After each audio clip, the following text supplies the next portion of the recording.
So who wants to be mayor? Richard Riordan has been talking a lot lately about Mayor Villaraigosa and what he needs to do with L.A. Who's right? Who's wrong? And if you had a chance, who would you vote for? Coaches in cash, guess who's breaking through? Teachers are losing their jobs or taking pay cuts. But even in the midst of a poor economy, high school football coaches are getting paid quite nicely. What's up with that?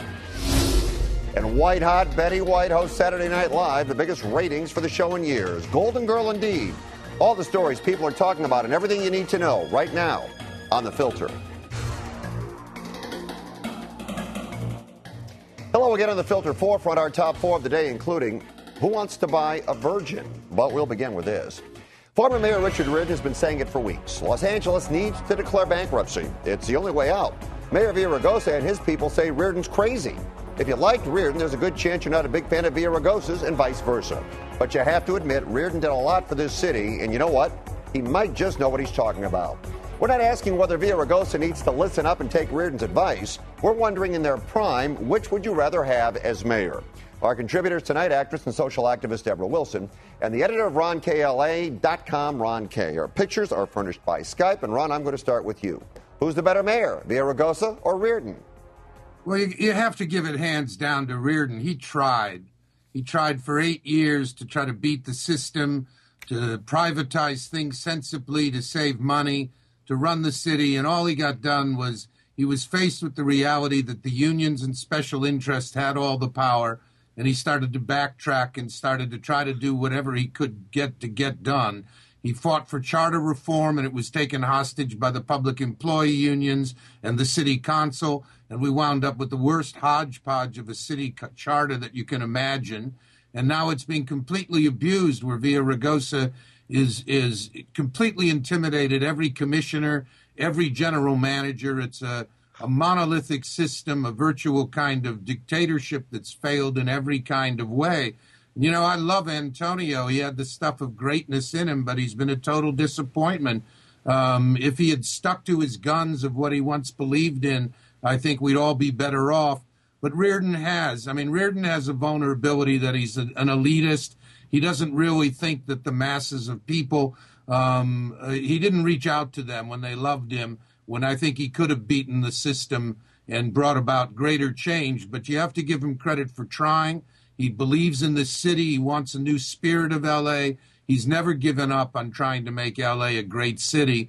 And I admire his courage to step out in front right now and to try to reverse the course of things. Deb, 30 seconds. What do you think? Okay, Antonio Villaraigosa, a.k.a. Captain Capitalist, was told in 2005 that he was overspending on that budget and that it was going to lead to something very, very detrimental if he didn't. Plus, he's the only mayor that I've ever seen in the city of Los Angeles who spent $3.3 million on his campaign. He doesn't know what to do with the money. He's an awful mayor, and he's held this city for ransom. I've seen lots of city blocks and areas that were public parks that have now been sold and packed to private companies. What is going to be next?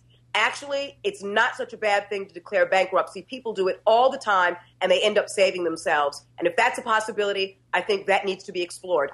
Well, Ron made the point, and Deb, you kind of echoed it. I think with the union situation here in the city of Los Angeles, Richard Riordan tried to get it done. He can't. Villaraigosa's intimidated. He won't. It's going to be a long time before things will change here. Okay. Now, she said it was the right thing to do after doing the wrong thing. 33-year-old middle school teacher Amy Beck admitted she'd been having sex with a 14-year-old former student. Her sentence? 2 years in jail. Beck stunned authorities and colleagues when she turned herself in. With good behavior and time served, she should be released in about 10 months. She's married and a mother of 3. Her husband is standing by her. Granted, she did turn herself in and she'll have to register as a sex offender, but 10 months. Is that enough time for this crime, Deborah?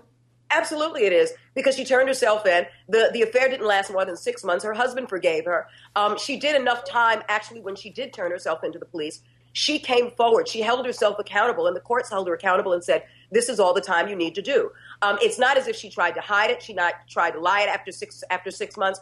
She actually came clear and confessed for whatever her reasons are, whether it's a spiritual reason or simply a moral compass in society. She used it. She took advantage of it. She was aggressive in pursuing it, holding herself accountable. And the court says without accountability, absolutely, we're going to give you a certain amount of time off for good behavior. All right. Because chances are that behavior will not be repeated. Okay, now let me ask you this. Ron, I'll get to you in a second. Deb, let me ask you a question. Let's say it's a male teacher at a 14-year-old student, a girl, and the man goes and turns himself in. Would 10 months be enough? Yes, because it's the same crime, although it is two different things. We want to judge somebody based on sexuality, or rather on gender, as opposed to the crime in and of itself. So we can take a look at the crime in and of itself, or we can look at the gender and then judge the gender. But that's not a particular way of judging something that is going to be fair and balanced. And we already live in a society that's not fair and balanced. We already have opinions all over the place, and that's why a court system is in place. To be able to go male or female, if you turn yourself in, if we have to look at the extenuating circumstances of this, it doesn't matter who does it, male or female. Everything else after that is an emotional repercussion based on somebody's gender. All right, Ron, 30 seconds. What do you think? Yeah, if it was a male teacher and a 14-year-old girl, he'd have gotten 5 to 10 years. There'd have been no mercy if he turned him in or not. She had good legal advice when the thing was coming undone and coming out anyway. Obviously, she handled it very well. Her lawyer handled it well, and she got a slap on the wrist for what she did, a complete violation of trust, of her responsibilities in every way. And in a gender-equal world, this is about as discriminatory as it could be. I just have to disagree with Deborah. A guy would have gotten the worst sentence possible. All right. All right, we're talking about school. Let's stay at school.